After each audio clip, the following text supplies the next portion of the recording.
Hi, everyone. I'd like to welcome everybody to the fifth installment of Real Talk with Real Estate Investment. And I'll leave it to Jen. So welcome, everybody. Mike today is going to introduce our two guests. We have Kunal and Karan Malhotra. And I'm going to let Mike tell our listeners and our viewers a little bit more about what they're going to share with us today. Yeah, for sure. So today we're excited to talk to the brothers. They're a brother power team. So of course, we're husband and wife power teams. The same with you and Steff. But we find we make so much more progress when we work as a team. So I want to read something about Kunal and Karan.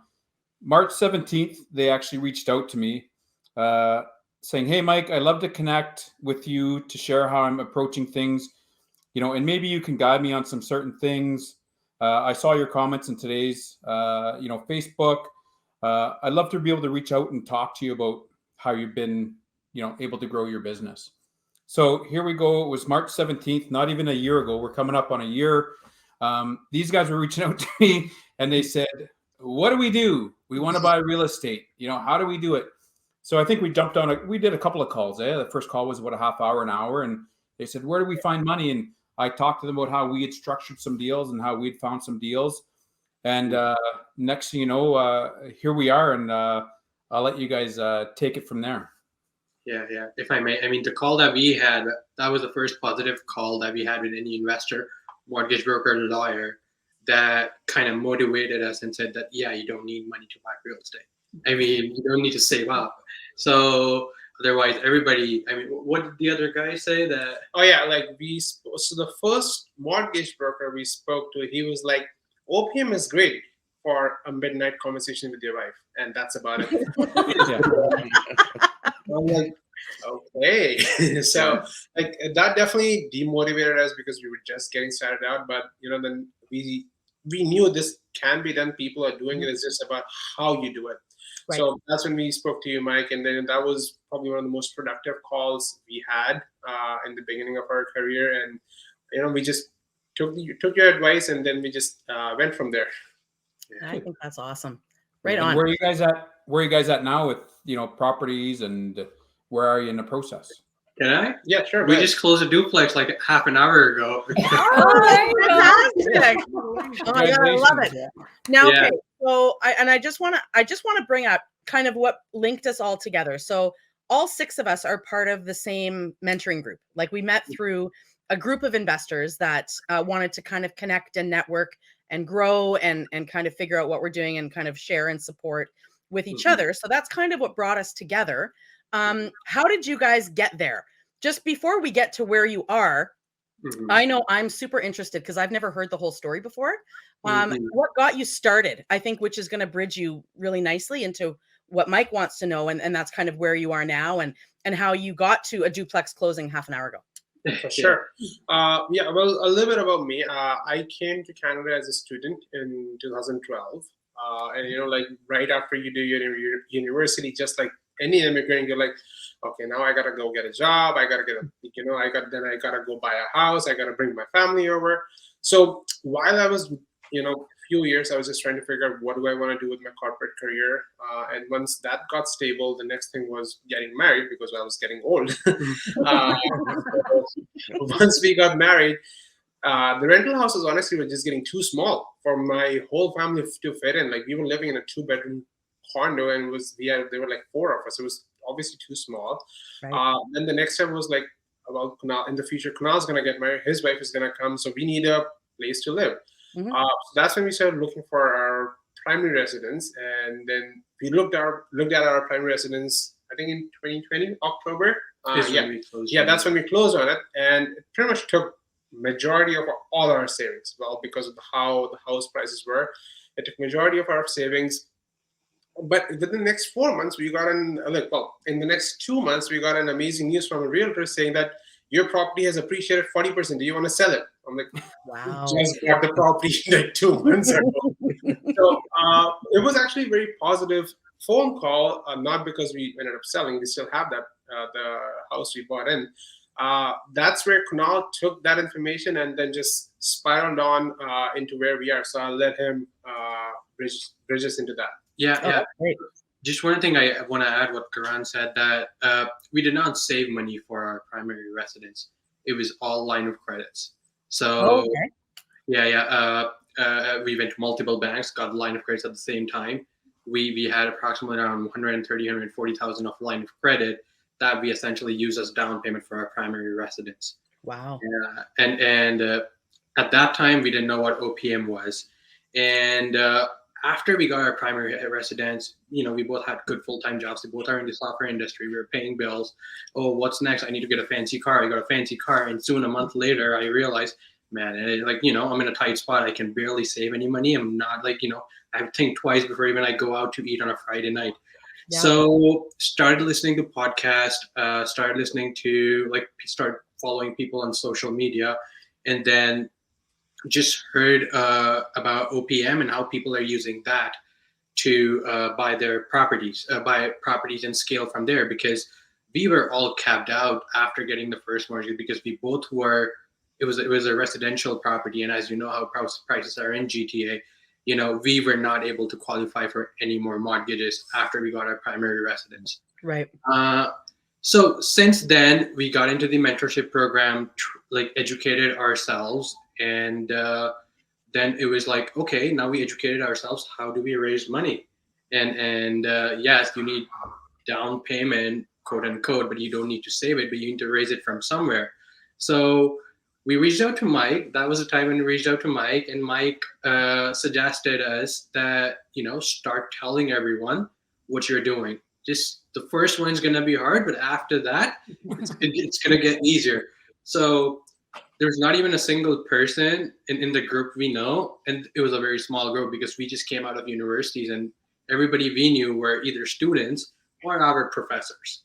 And professors have been working there for 15 years. I mean, I respect them, but it's just, they were not... they didn't have the investor mindset. Exactly. Right. Yeah. No, and that's really valid, right? And if you're talking to people that aren't wired to think that way, they're likely going to look at you like you're crazy, which we've had happen to us a ton of times. Yeah, many times. Yeah. It's a struggle to surround yourself with a lot of like-minded people that are interested and motivated to take action and to seek out OPM. Yeah, exactly. So we didn't really have any luck. We didn't really have luck with any family members, even in Canada and outside of Canada, because we were first generation. Not even first generation Canadians. We're just immigrants. We just came here like a few years ago, and there's no family here who has houses, land, or they can give us their HELOC or something. Right. So once we started telling people, we get a call from one of Karan's colleagues that, hey, I might be able to introduce you to someone who is interested to lend, or who's at least interested to listen to your proposal. And that was the person we didn't even know. Like, we have never met this guy. He wants to just understand what we are doing. And luckily, that was our first private investor. Yeah. And he has invested with us in every deal we have done so far. No kidding. Full down payment, but he has had he's been part of every single deal we have done so far. Like in the past year, this was our third deal that we closed today. He's been part of all the 3 deals with us. And that's wonderful. Yeah. And honestly, this is not something that we're doing for ourselves. As I said, we both have software jobs. We can switch jobs and get up in that career ladder and still be in a comfortable place here in GTA and live our life. It's mainly for our parents. We want them to come over here, and we want them to have a life, live in Canada, enjoy Canada, retire, and spend time with their family. Just because they spent whatever they had to send us over here, and whatever resources they had, they kind of used everything so that we both have a good life moving forward in a different country, in a better country. So our goal is to just have them over here, and they can spend time with us, spend time with potential Karan's kids, and then enjoy. Yeah. And I love that. I think that's so wonderful. Oh my gosh. Yeah. And And I was going to say, you alluded to being immigrants. So what kind of challenges, what did you face coming here, buying properties, and what can you teach other immigrants about coming to Canada and doing what you did?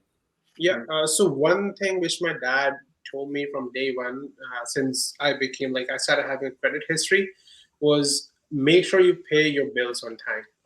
And because that's going to pay off when you are actually a citizen, when you actually want to buy properties.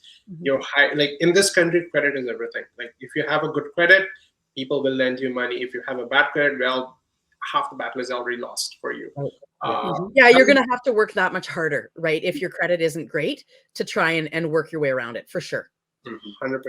So yeah, that was the first piece of advice that my dad gave us, and that's exactly what Kunal and I followed. And well, obviously, I would for any new immigrant, I would recommend start saving. Maybe not like crazy amount of money, but just start saving a portion of your income, so you can start accumulating it and as even though it's not your entire down payment cost, it actually accounts for your renovation amount or some portion of the property expense that you have. So it would definitely act as a buffer. Yeah, and the other thing for immigrants would be get that higher limit credit card. I mean, if they're giving you a $5,000 credit card, get it. Do not get a $1,000 credit card. You might not have to use it right now, but you might need it down the line when you understand the concept of OPM and how you can convert that debt as a good debt, and it's paying off down the line for you. And one more thing was exactly the same thing that we did was before you buy a property or before you buy any liability, go to the banks and get line of credits. Go to every single financial institution, go to every single institution you can think of, go get lines of credits. Even if they give you $20,000, if you go to 5 banks, well, that's $100K of unsecured line of credit that you have, right? And the only thing I would recommend you do is do it in a week, because after that, banks can see you. I'll plug my mortgage agent ears. Yeah, switch hats tonight, Mike, for sure. Yeah. It's investor hat, not mortgage broker hat.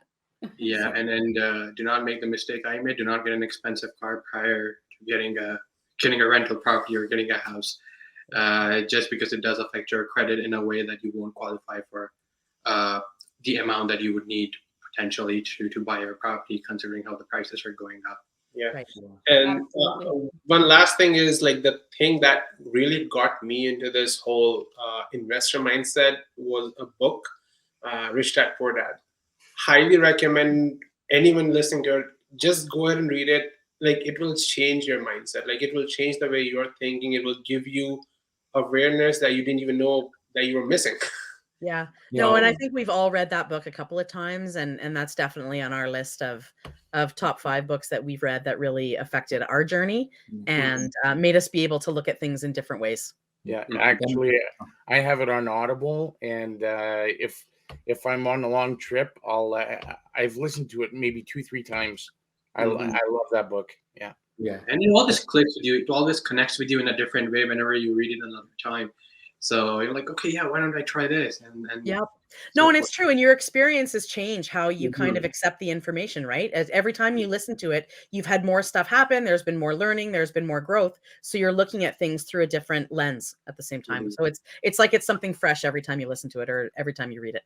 Yeah. For sure. And I like the part of your story where your OPM came from somebody that you didn't even know, which is really awesome. And I've always challenged people to have those uncomfortable conversations, even with perfect strangers. Yeah. At least 2 a week. And Mike would always make jokes about me walking my dog around. And talking to neighbors, complete strangers, about my investment journey. And it's really neat. And the more you do it, the better your comfort level grows. And then you can answer those tough questions that people come up with. And if you have the answers, they're a lot more comfortable, right? 100%. And just to add all of that, one thing that I noticed I was missing in my initial conversations, I did the same thing exactly, the same way you did, just talking to random people just to kind of get that practice of delivering this, right? And once I got to the point of being able to deliver this, one thing that I noticed that was missing was confidence. I'm like, yes, I can deliver, but okay, where does it come? Because the moment they ask me a cross question, I'm like, that. Yeah. So essentially, because at that point, I didn't really believe in myself that I can actually do it. So and it depends. Like, it depends upon different kinds of experiences, different kind of people you speak to. Some people motivate you, some people demotivate you. So it's not until I met that first person who really wanted to understand what I had to say, and then he's like, okay, I understand, and kind of just gave me some positive feedback, and like, these are the different questions that I might ask you, and that's when I knew, okay, these are the questions I need to be prepared for. And then it just kind of spiraled, like, okay, now I knew what I was talking about, and I could stay behind my words, like, okay, these are what my numbers are, this is what I'm presenting, and this is what I'm offering. Yeah. And I think one of the biggest things that we overcame, and I think I mentioned it to you guys, is you're not asking for money, you're presenting an opportunity. Yep. You know what I mean? When, that's what made all the difference with us too, was flipping that mindset that we're not asking for money. Yeah. So, we had deals where we were paying 10% interest and somebody was getting, it was 0.05% interest in their savings account.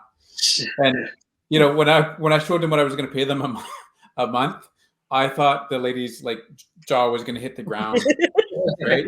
And I said, double check it. And we figured it out. It was 0.05% interest that they were making in their savings account. So, right. Talk about an opportunity. I'm not asking for money. I'm talking about an opportunity for everybody, a win-win. And we found the biggest challenge with us was we could talk. We could talk a lot about what we're doing and how we're doing it and everything else. But the toughest part that we found was the ask. Doing that final ask of what you want from them. And that was very much it was very difficult for us to overcome for that. Yeah. And it's, at the end of the conversation is, hey, is that something that would interest you? Do you want to hear more about it? It's just those closing that, right? Yeah. And wrapping it up so that that's great perspective. So what do you do when you're kind of having those conversations? Do you leave it as, can I follow up in a day or two or in a week after you talk about it? Do you ask them, like, is this something that you'd be interested in doing? Should we be talking further? What does your kind of sign off look like? Yeah, for us, what we exactly do is, as soon as we get an opportunity or a deal under contract, we create a lender's package, and we try to put as much information as we can in that and kind of give them an idea. Hey, this is a lender's package, and if you're interested in this deal, reach out to us. If we send it to 20 people, 20 of the investors that have reached out to us in the past year, 3 of them are going to reach out to us. Hey, we're interested to know more. Or they at least tell other people or forward that PDF to other people. Like, hey, these guys are offering you 10%, 12%, 8% on their investment. And it's backed by real estate, it's backed by math, it's backed by calculations. Why don't you talk to them? So when we go and talk to someone, they already have gone through the document and they understand how much money we're requesting and what we're offering them. And that is when they are coming to us and letting us know, hey, okay, tell me more about it. And that's when half of the battle is already won. They're interested. Because you've already kind of caught the fish, right? Yeah, they're coming back if they're interested, which I think that's actually a really neat idea. Now, Mike and Leanne, I know the podcast is about the brothers today, but what do you guys do? Is it a sign off? Is it because we've had these talks 100 times, but I don't think we've ever done it from this angle, right? Like, how do you wrap up at the end? Typically, a lot of times, depending on how well we know them and how much they know about us, a lot of times I'll end off with, I understand that's a lot to digest. Why don't we give you a day or two, depending on the response at the end. Sometimes people are like, yeah, okay, this makes sense. Or we've had a couple conversations, but usually it's okay, I can see you got some questions, you want to think about it. Why don't we give you guys, especially if it's a husband and wife or a couple, why don't we guys give you a day or two? You guys can formulate some questions, definitely write them down. We always say we're an open book. We share everything with you and we're very transparent. Why don't we get back together in a day or two? Typically, we fill them out. No, it's good. And you know if they want to keep talking, right? Like that's you kind of right away if this is going to be a maybe or definitely a no, and then it's like you just kind of move on and try something else. But no, I love that, and I love that you prepare a lender's package. So my question then is, in this market, because you don't have a lot of days for due diligence, right? Sellers don't want to give you a lot of conditional period because the market is so busy right now. So how quickly do you, like, you're sometimes with some deals, you're only dealing with a couple of days. You don't have weeks of worth of time and you know what I mean? Like 10 business days to throw something together. So how do you guys deal with the challenge of a quick turnaround like that sometimes? So it's mainly, so one of the ways that we have done is essentially speak to the lenders beforehand. So that's one thing that we have done since we started posting about our journey and what we're doing with all our units, how we're rotating them, just kind of providing that value on social media. A lot of people start reaching out to us organically, be like, hey, tell me more about what you're doing. I'm definitely interested to know. I might be, whether as an investor or whether just like I want to kickstart my real estate journey. So I have already, usually I already have these conversations beforehand regarding this, just kind of gauging whether they would be interested or not. And before even we find a deal, I just have this conversation like, hey, I don't really have a deal right now, but I might be looking something in the near future within the next couple of months. If you were interested in invest based on the numbers, how much money would you be okay with investing? We can definitely talk about the specific details once the numbers become available. But this way they're like, oh, I might do 25K, I might do 50K. So this gives me an idea, okay, this person has a potential of doing 25K. Obviously, until the deal, we have an accepted offer, I can't really go and ask someone for money like, hey, I need X dollars.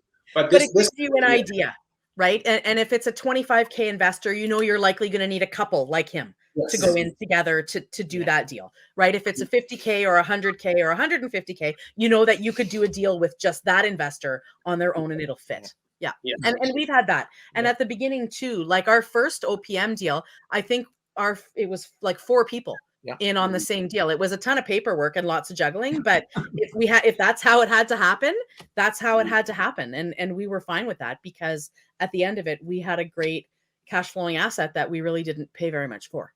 100%. Absolutely. Yeah, like towards the end of the day, you're still paying lump sum the same amount of interest, whether you pay to 4 different people, whether you pay to one person. And this idea really came to us from our first property because the investor that we mentioned about, he's like, I'm only going to give you X percentage of your down payment. I'm like, how do we raise the remaining payment? So down payment. So that's when we went down and started reaching, because initially the down payment was about like 60K.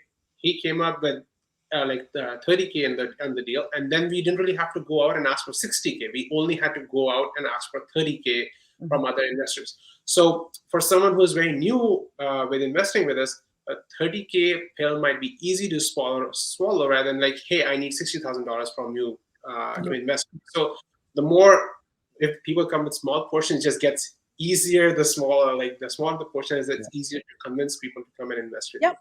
No, and like you said, you're paying out the same amount of interest every month, whether it's in 1 e-transfer or in 5. It's still, and for us, we just ate the 5 e-transfers, and you know what? That's, you mark it on the calendar and away you go. 100%.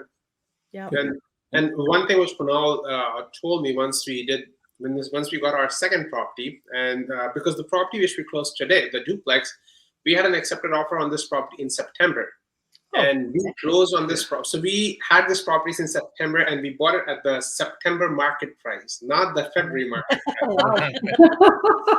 Right? So it was on sale back in September. Right? 20% off. Yep. We got a duplex. What market are you in? We are mainly invested in Sudbury. All our properties are in the West End right now, the Little Britain. Sudbury, Douglas, and then that's where we are now down. We chose the West End just because it's not Larmel Dunwin, but it's also not the South End where the prices are ridiculous. No, and you know what? The West End is still a lovely neighborhood. The price points are fairly reasonable. I mean, their cash flow is tight everywhere. Just because the selling prices are so high, but the West End is still a nice area to live in. There's lots of schools and parks and arenas and recreational stuff, and there's a lot of good stuff happening in that end. Lots of rentals, and it's a really strong investor area. So And some of my So you favorite mentioned- restaurants are in the West End. Yeah. So you mentioned you closed on a duplex. So you guys just have a duplex, or do you have some other properties? Yeah. So about all of them. So we're so excited. So the first property that we got in June was triplex, and that was our first property. And then in September we closed on a fourplex, and so this duplex is our third property in Sudbury. And add to all of it, we already have our primary residence. So if you count on all the doors, we have 10 doors in total. That's awesome. That's awesome. Yeah, that's amazing. In under a year. Yeah. 0 down payment. Like, I mean, we did pay down payment, but we didn't save for the down payment. So yeah, no. So you know what, your closing costs and all that stuff that you would have been paying anyways, but all of it with OPM. That's amazing. Yeah, you guys are awesome. And really, there's no, like, you don't even, how do you stop? Now that you're getting good at it, now it's just you're in stride, right? And it's and 2 of those probably, the fourplex and the triplex, are almost stabilized. All of the cash for keys are done.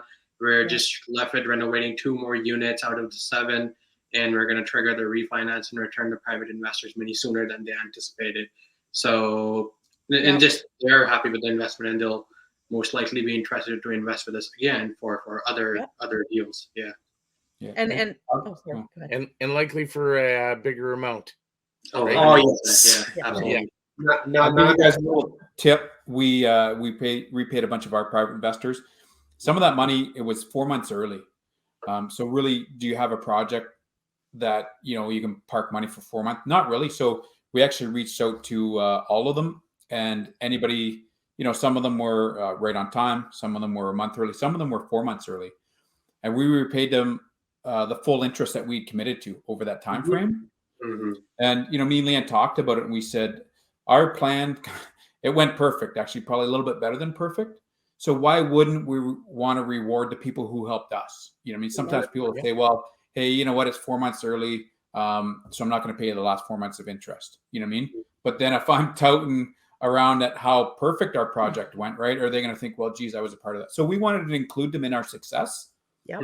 And let me tell you, when we repaid a lot of them were like, let me know when the next project is. And that's the easiest way to do it, right? Is you want to keep your investors happy. You want to make sure that they're paid in full and on time. If you're able to do it a little bit early, and like you said, that you're recognizing that they helped you, you're paying them out the full amount, whether you're a little bit early or not, and that helps them be a part of your success. And it likely makes them want to do it again. Some will do it again, some won't if they have that money earmarked for something else. But the likelihood of them coming back and saying, oh, you know what, that went so well, let's do it again, is pretty high. Yes, absolutely. For sure. Thanks for the advice, Mike. Yeah.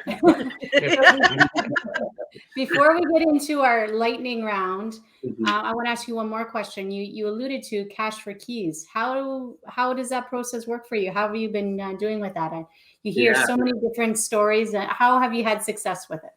So just in terms of stats, we, out of the 7 years, so this is the duplex that we got is a vacant possession, so no issues with any of them.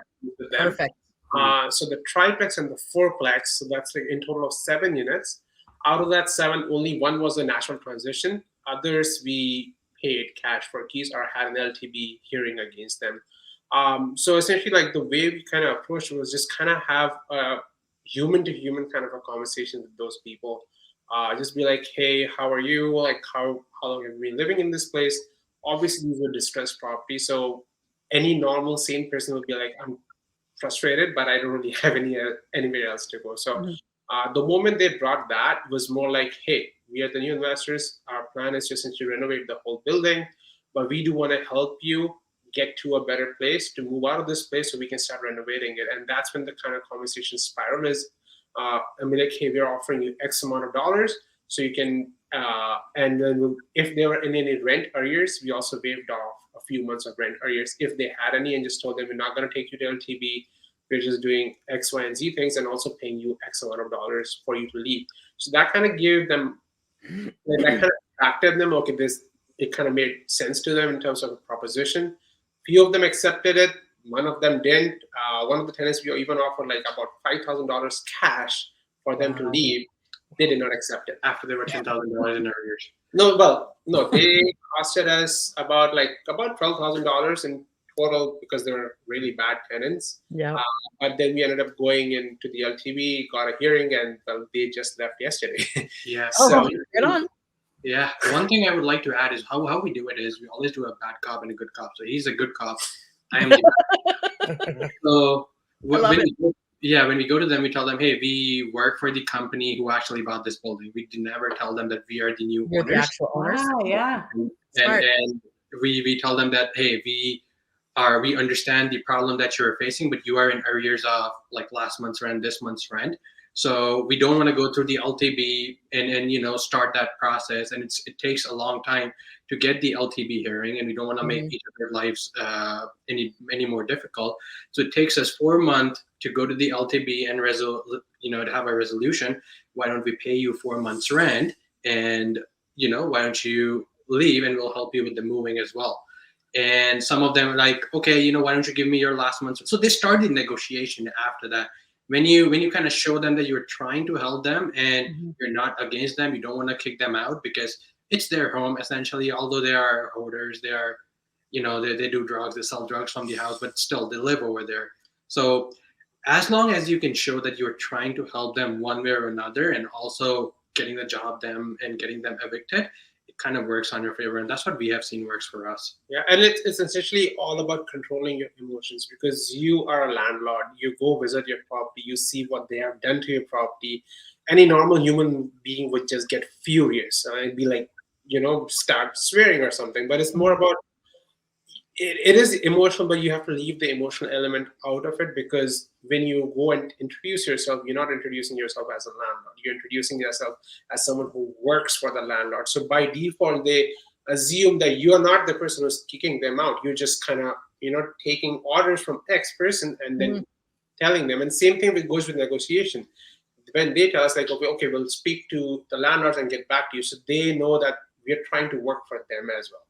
Always show there's a higher power that's making the decisions, and that's not you, and you're trying to work with them. It kind of works for us.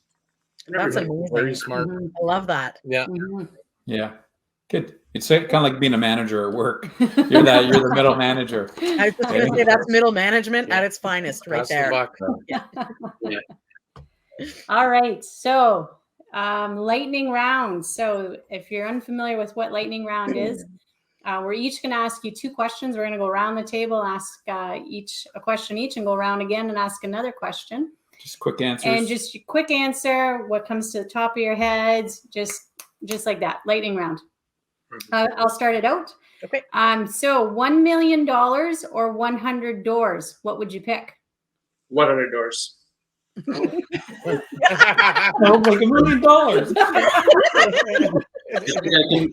million. I would get $1 million and buy more than 100 doors in a tertiary market. So, yeah.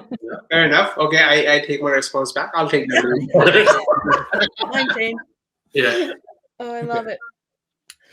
So if you had no money restrictions, which country for your next purchase? Canada, US, Mexico, Spain?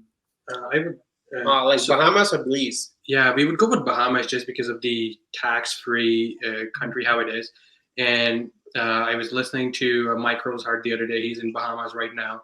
And it actually came to my attention that to be considered a Bahamas resident, you just have to stay there for 90 days if you're a Canadian citizen. Then you don't have to pay taxes in Canada, because Canada sometimes, there's a way that you can structure your corporation that all that income is coming in Bahamas and you're not paying any taxes on any income you're making. So you're making $1 million, you're keeping $1 million for yourself. And there's still a lot of potential just after the last hurricane that they had. And you don't have to worry too much about the hurricanes over there, because the insurance kind of covers everything. There are insurances for that. And you can stay there for 300 days. And then the rest of the days are hurricane season, come back to Canada for that. So we'll like to move to Bahamas. And just like that, the Bahamas is on the map now. Yeah. Right? That'll be another country. That'll be our next coffee talk, Leanne. Bahamas. Bahamas. Right Bahamas. Yeah. Okay. Right here. What do you like most about being in business with your brother?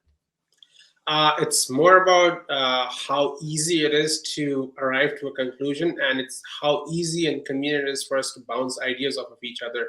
We literally just like, he lives, like I work in the main floor, he works in that floor. It's like, hey, we should literally all the time just do events because it's just so easy for our voice to.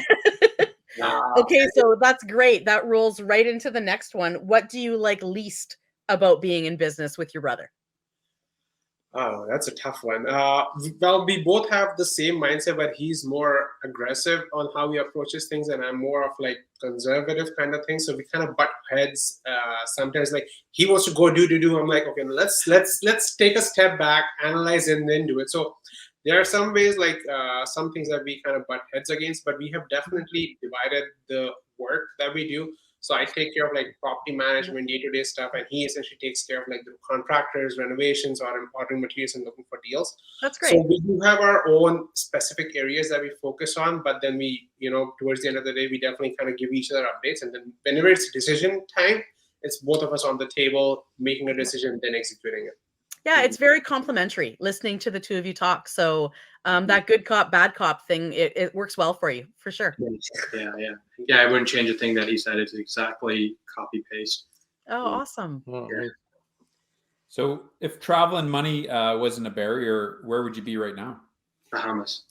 Bahamas again. Yeah, you know what? We might join you, actually, now that yeah, look us a place to supper and we'll meet up. Yep.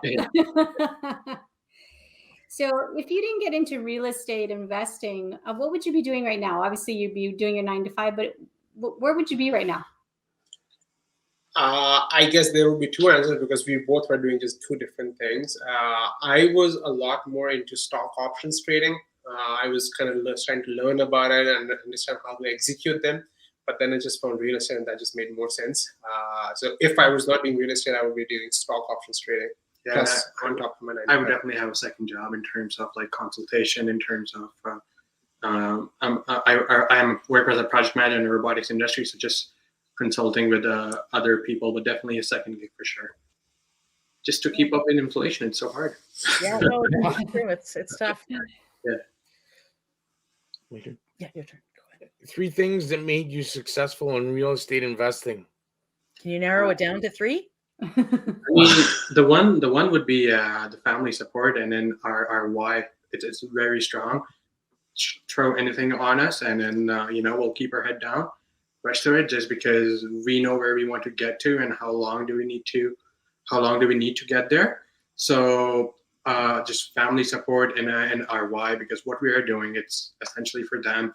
We're happy where we are right now, but yeah, and like the third thing would be like listening to a lot of podcasts and networking with people, because like the same cash per key strategy, we literally found it on a podcast. Like we were listening to someone so the best thing is, since our properties are in Sudbury, we have 4 hours of driving and nothing to do. And nothing to do but listen to 1 hour podcast going in, 4 podcasts going back. Like, so it's like we listen to a lot of podcasts, and essentially, even though we couldn't relate to every single thing that specific investor were talking about, we were able to extract pieces of information related back to us. Yeah. And essentially, one of the biggest information that I got was, how do you know whether the tenant is willing to leave or not?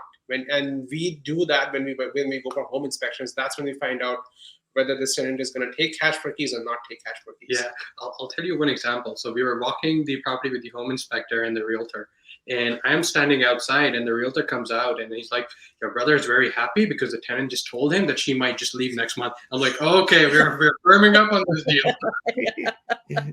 Oh, that's amazing. Okay, so how do you guys reward yourself after you have a success? So you closed on a duplex an hour ago. Are you guys doing anything to celebrate that? It's mainly small celebrations, because we want to celebrate big once we feel that we have achieved at least step 1, like a level 1 of our goals. It's more like having a beer, having a good dinner, and just talking with the family, staying with the family. Nothing too extravagant, because we definitely want to make sure that we are focused on our goals and where we want to actually get to, rather than we just celebrating too early. Okay. Yeah. And you know what? Fair enough. And you know what, Mike and Leanne are like that, and so are we, right? We give ourselves those small celebrations kind of as we have a success, and we're saving the really big trip down south somewhere, you know what, for a couple more deals, and we'll see where it takes us. Yeah. So you know what, I get how that works too.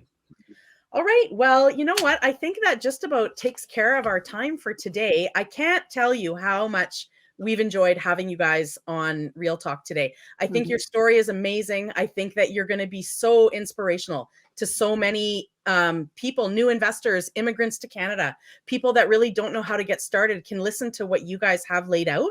And it just makes it so motivating and so easy to follow and easy to understand. And you guys are just, I can't wait to see what you do next. So, like, you know, Steff and I are in Sudbury as well. This is where our home base is, at least until our kids are grown and gone.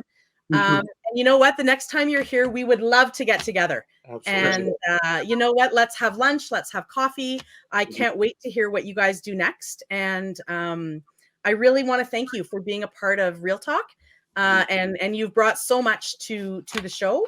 And I can't wait to have you guys back maybe in another 6 months and see where you are and what you've accomplished.